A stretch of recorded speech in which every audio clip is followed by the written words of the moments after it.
Right,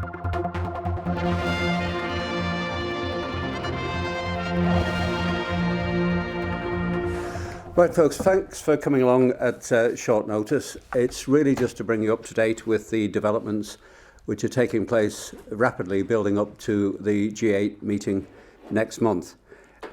You'll all be aware, and we've made a number of statements related to the developing agenda for FATCA, which is automatic exchange of information. We've committed to do that with the United States last September. We have now obviously committed to the United Kingdom in December, and more recently agreed in principle to work towards an agreement with the what is now G5, I think, which is in effect a multilateral agreement based on FATCA. Those 5 European countries, I understand, have now expanded to 17, so this is likely to be quite a major initiative which takes place. Now, a lot of work has gone on with the various bodies to get to where we are in relation to that, but the agenda for G8 is moving very, very fast. And as you know, Mr. Cameron, on behalf of the United Kingdom, is chairing G8 this year, and he has made it very clear that the top of his agenda is an attempt to have international action on tax avoidance, tax evasion, and exchange of information, transparency, and in particular relating to corporate activity. Now, over the weekend, Mr. Cameron has written to all jurisdictions, the overseas territories and the Crown Dependencies, in effect asking for all jurisdictions, including the United Kingdom, to ensure that our houses are in order in terms of this G8 agenda. We welcome the letter from David Cameron. It's very much in line with the policies which we have been developing in the Isle of Man now for quite some period.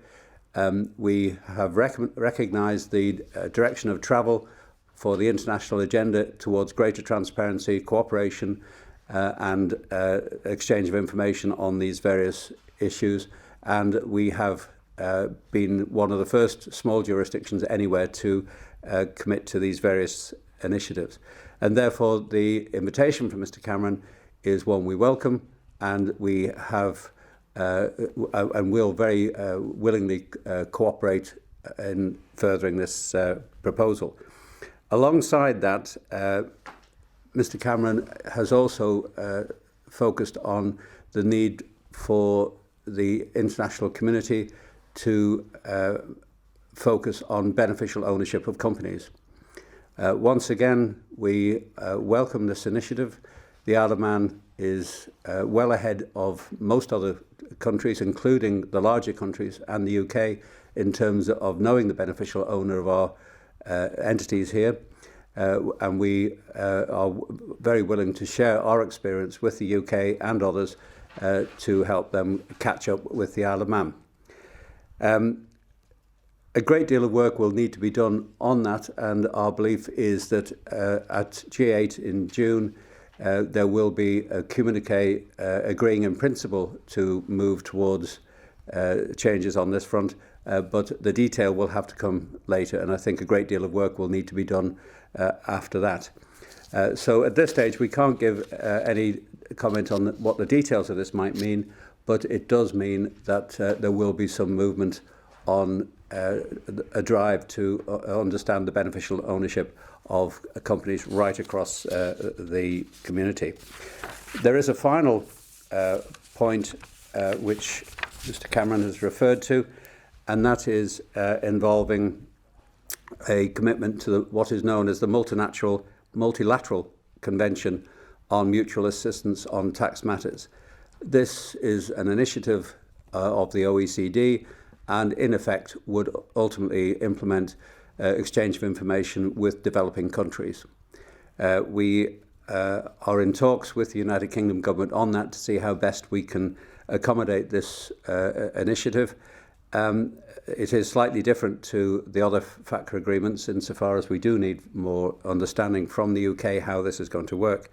But I think the Allan's previous commitment in pioneering the Small Countries Financial Management Programme, which we've done now for a number of years, which helps capacity building in small countries, will be a very strong statement of intent on the part of the Allan and a commitment to help develop capacity in these developing countries. So we are happy to receive the letter from Mr Cameron. We are working with the UK government now on a number of details relating to that letter, and we expect to see further developments in the next few weeks, building up to G8 in the middle of June. We're also working very closely with Jersey and Guernsey on this, and we have regular contact with them as they develop their position on this too. But at the moment, all three islands are working closely together to agree the best way forward. There is a lot more work to be done. There will be a lot more work to be done, particularly after G8, but clearly this is a very high-profile international initiative now which is underway, and the Isle of Man welcomes the opportunity to become part of that and make a positive contribution as part of the solution rather than the problems of which lie elsewhere, and particularly with the larger countries, not just with the small jurisdictions, and we want to make that point very clear. So that really is all I have to say today. It's just that we've received the letter. We recognise the direction that this G8 initiative is going, and we are very comfortable to be part of that involvement.